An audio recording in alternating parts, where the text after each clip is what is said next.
Hey, hey, hey. Just taking a minute while I have my little Mickey Mouse setup out before I take it back to storage. I wanted to show it off. So this is my little quickly and cheaply put together DJ equipment setup. So I came up in Manhattan in my teens, and out here there were no end of DJs. And they all had 1200s, big coffins, and walls full of crates of records, generally, right? They also had very expensive equipment that we couldn't use as hangouts and helpers, right? All we did was carry speakers, carry records, carry equipment, and generally help out, just be tag alongs. This neighborhood produced many, many, many famous DJs. I was lucky enough to get to know a bunch of them and work with them. Not getting paid, of course, but just, we're helping out friends, just hanging out, going to parties for free. Every single one of them would call this a Mickey Mouse setup right now. And I can't deny that it is. But it works. In this day and age, this is comparable to 1200s all day long. Okay.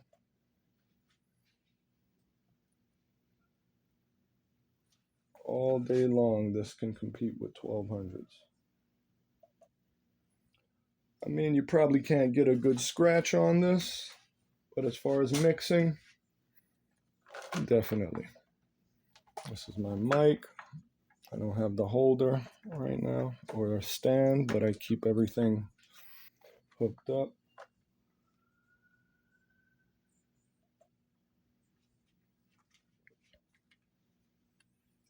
I don't think I'll need it today, so I'll just unplug it.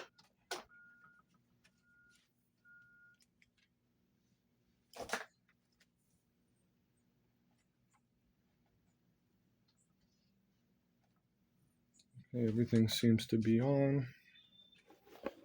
Waiting for the Serato to load up.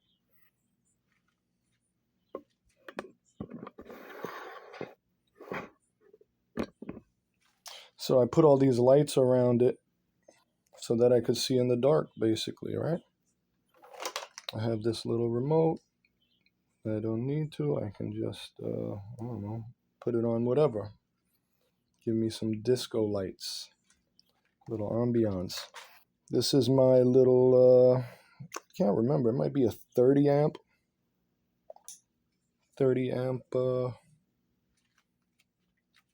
amp. This is for my monitors, all right, because they're not powered. Nowadays, also, there's powered speakers, right? So you don't need an amp. Back in the day, you needed a big-ass amp and a fan, right? And amps were prone to blowing out all the time. So now powered speakers use, I just plug them right into the mixer, right? And I use one of these cords right there. I have a couple big speakers in storage that I use for any real parties. But for right now, that'll work. So let me make sure my levels are where they need. I think the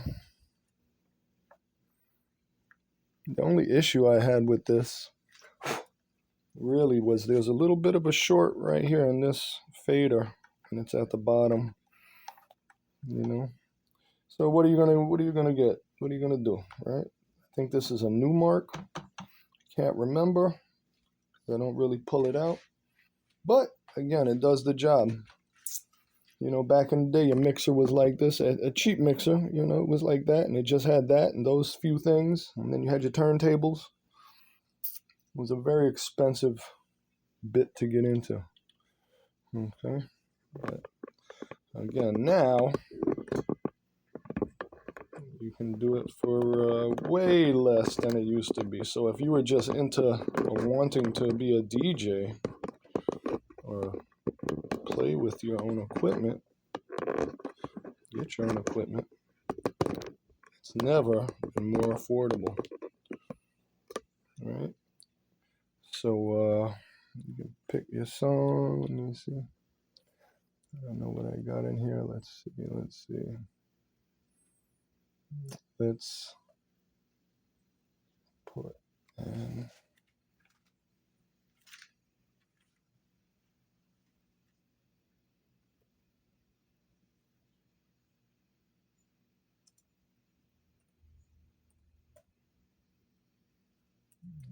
Okay, let's see.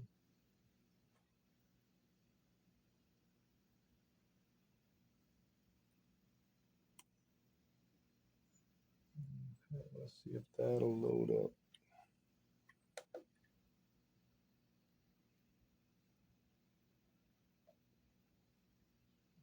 Load that in. Do we got it?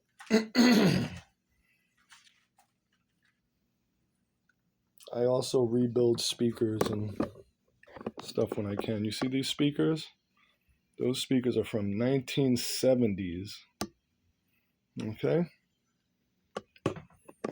And they still work. They're Panasonic's old speakers. They're good for monitors. So I keep them around. I have a couple. I have some Bose speakers from the 70s as well. I like them because, just straight up, they still work and they last.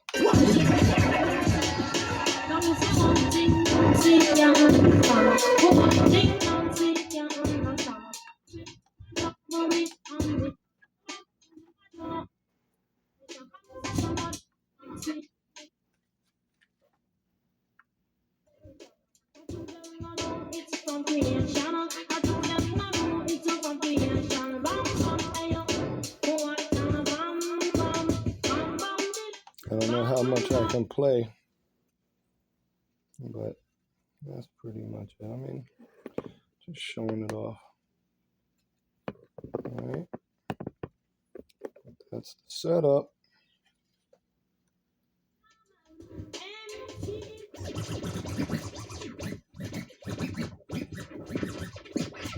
So I never learned how to scratch. I couldn't afford to destroy records back in the day.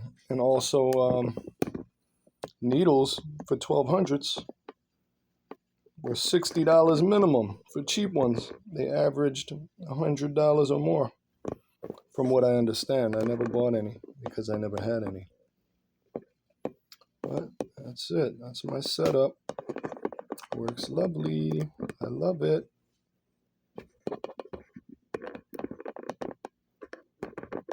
Just showing it off. And I use these Newmark headphones. They were pretty cheap as well. I think like maybe $15. I was going to get another one and break it and make a lollipop out of it. But, honestly, I don't use them enough to need that. These work just fine. I'm not a pro, but I know how to mix. All of these new mixers as well have this sucker button here. It's called a sync button, right? So DJs that have no skills nowadays can use that sync button and sync up almost any track. Not almost, definitely any track that are close in BPMs. Even if they're not close, it'll sync it up. It'll sound disgusting, but it'll do it. All right? The old school way was to know the BPMs, know the records, know the songs, period. You just had to know your records, know your songs. You hear new songs on the radio, or you'd hear them in the club, and instantly, in your head, you'd have the songs running through that you can mix it with. But yeah, and everything is easy now. And they have these little effects things built in. You know, again, back in the day, that was a whole separate piece of equipment. So what we got nowadays is so much easier, I'm going to say. It's almost no skills needed. You know, and I'll say honestly, I use that sometimes when I don't feel like actually doing the adjustments and all of that. You know why? Because I don't get paid to DJ. Haha. So that's my setup. That's my little Mickey Mouse setup. The Harmony case was one of my favorite and best investments.